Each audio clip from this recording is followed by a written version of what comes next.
Greetings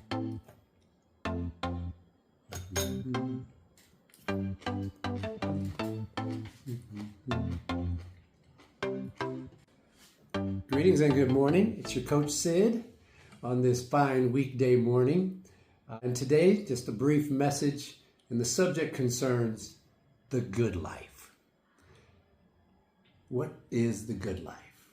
If you've reached any financial prosperity, you might think that the good life is having a big home or an expensive, flashy, fast, or leather-bound car with leather seats, and heated upholstery, blah, blah.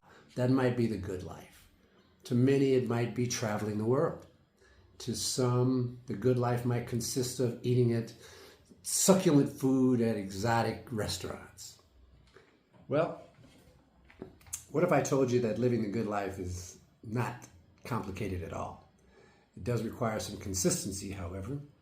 Not a lot of money. Enough, but not a lot.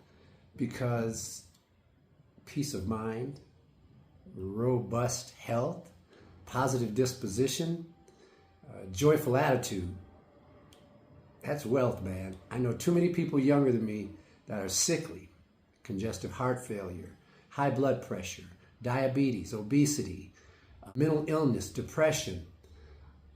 All the money in the world can't solve that. It takes knowledge and a lifestyle based on common sense, traditional knowledge, as well as the latest in science, and listening to your own body and common sense to guide you along. So, the good life.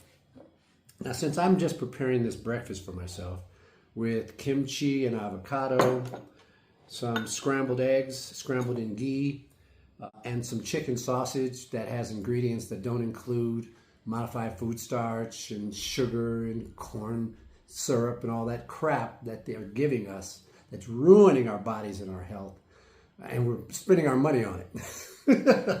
Like how I feel about alcohol now. After a lifetime of having consumed it, over these last 10 years, I've learned a little better about why am I spending money on drinking poison that's killing me. So, but that's up to you. Everyone has to make their own choices. Everyone's journey is their own. But for me, the good life does not consist of eating exotic foods every day. There are basic staples that have kept the human species healthy for who knows, maybe 200, 300,000 years, depending on which archaeologist you ask. Now, so rather than have a lot of exotic foods, there are basics that I prepare each week. The meats, the proteins that I need to try to keep this thing firm as long as I'm alive, consists of chicken, beef. When I can afford it, I get lamb. But chicken, beef, there's some pork products sometimes, like bacon, that I enjoy. I don't really buy a lot of pork, not for any religious or principled reasons.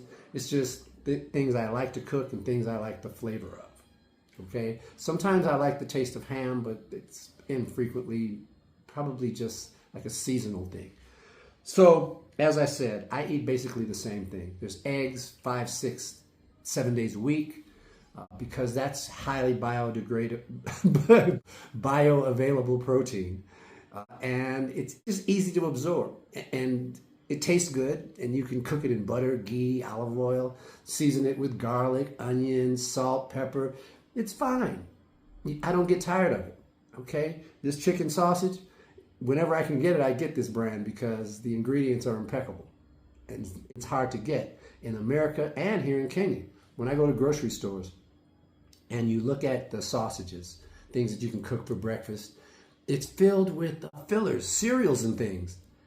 Well, I'm trying to avoid extra grain in my diet because those starches just raise my blood sugar, spike my insulin, and are counterproductive to my goals of maintaining a fit body without too much excess body fat, low inflammation, mental alertness, optimized hormones for performance, all performance, mental performance, physical performance, intimate performance. All of these things depend on how I eat, when I rest my digestion through nightly fasts, how I do that. And that is the good life. I haven't mentioned anything that costs $100,000. All I've mentioned to you is the same staple foods, simple foods, things that you get from the store where you look on the ingredient list and it's just one word or one name. Sweet potato, onion, garlic, beef. These are simple ingredients that you have to actually bring home and prepare in your kitchen. When you go to a fancy restaurant, no matter how much they charge, because they're in it for profit, they're probably going to use seed oils. They're not going to use extra virgin olive oil and ghee, unless you go to a particular place that tells you to your face that that's what they're doing. Even then, I'd like to look in their kitchen. But the point is that since they're in it for business, they are thinking of cost per plate. So they're not going to use the high quality, more expensive animal-based oils and the few vegetable or fruit-based oils like olive oil that are healthy and good for you. Okay? They're going to use seed oils, processed corn oil, canola oil, all of these oils that have been in factories to create. They're not occurring naturally in nature. All right? If you've ever held an ear of corn, how much oil have you ever felt? How did they get oil out of that? To know the truth would sicken you, okay? Maybe that's let another specialist explain that. I'm just telling you that I eat the same basic staples each week. It maintains my weight, my health. I'm not feeling like I'm missing anything. I love and enjoy everything I eat every day, okay? So it turns out that the high life did not consist of me going to the most expensive Italian or seafood restaurant and spending a bunch of money on swordfish or whatever, okay? It's not that complicated, guys. So let's get back to basics and treat ourselves with respect and understand that real wealth is the wealth that you'll have at 63, where you still feel like you can get up and run a 10K or tackle any challenge that might come along. All right, it's your Coach Sid. If you thought that my brief talk today gave you any insight, inspired you, challenged you, pissed you off, cool. Like this video, subscribe to my channel, type a comment. Let me know where you're at, where you're coming from, if you even care about your health. If you've got a family member that might need to hear words like this, if you're really seeking knowledge, you're probably going to follow a number of different people and then weigh their words and the data and then come up with your own set of people. Nobody is the answer to all questions.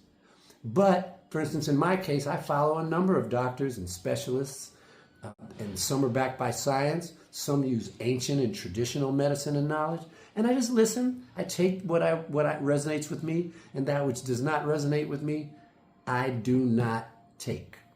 Okay, I want you to use the same judgment. You're your own person, given your own divine inspiration.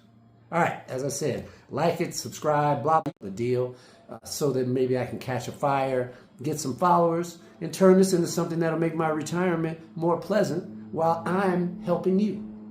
All right, that's it. Peace and out.